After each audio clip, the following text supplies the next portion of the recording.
For 7 months, the walls of Antioch had not been broken. They would not be broken now. They would be opened from within. In the blackness before dawn, a single man leaned from the tower of the two sisters and let down a ladder of oxhide into the dark. His name was Firuz, a guard of the city, and for reasons known only to himself, he had agreed to betray it. 60 knights climbed in silence. The first to set his hand upon the rope was Bohemond of Taranto, boldest and most cunning of the Frankish princes. And as the towers fell, one by one, to Crusader steel, the cry went up that had carried these men 1,000 miles from home.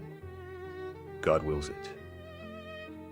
8 months earlier, in the autumn of the year 1097, the soldiers of the First Crusade came at last within sight of Antioch.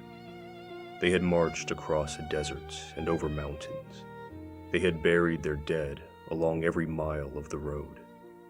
And now they beheld the prize that stood between them and the holy city of Jerusalem, one of the greatest fortresses of the medieval world.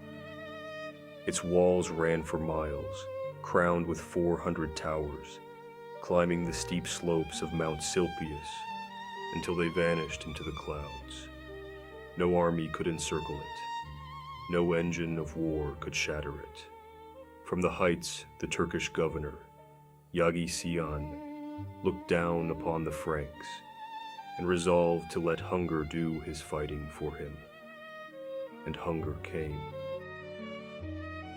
The Crusaders could not storm the city, so they dug in around it, and they waited for the city to starve and for the reinforcements they had been promised from the west. But it was the army of God that starved first. Winter fell upon the camp, cold and wet and merciless.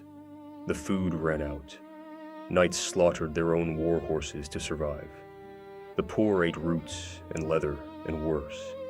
Sickness moved through the tents like a reaper, and men who had sworn to die for the sepulchre of Christ began to slip away into the dark, their faith broken by famine. Twice the enemy sent great armies to relieve the city, from Damascus and from Aleppo.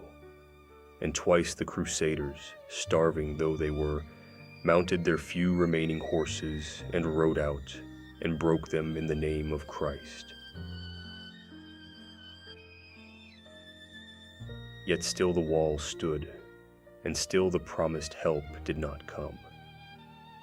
By the spring of 1098, the princes knew the siege could not endure another season, and so Bohemond found another way into the city, not through the wall, but through a man. A single tower guard, Firuz, agreed to leave his post undefended. On the night of the 3rd of June, the Crusaders made a great show of marching away from the city. Then, under the cover of darkness, they turned back and climbed the wall he had abandoned.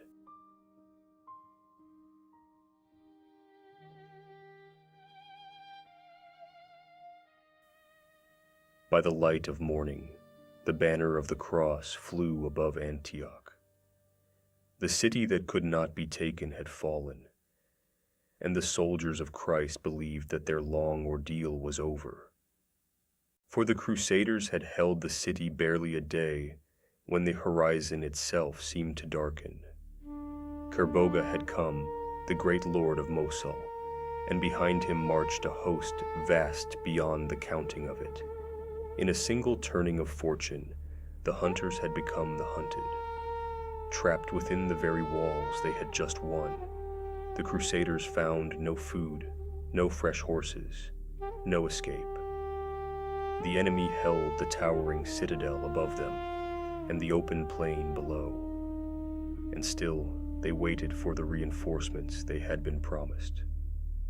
But no reinforcements would ever come, for one of their own great lords, Stephen of Blois, had already fled the siege, certain the crusade was doomed. And on the road westward, he met the emperor of the Greeks, Alexios, marching east at the head of a mighty army to deliver them. Stephen told the emperor that all was lost, and the emperor believed him and turned his great columns around and went home. The starving men in Antioch did not yet know it. No army was coming to save them. Heaven alone remained.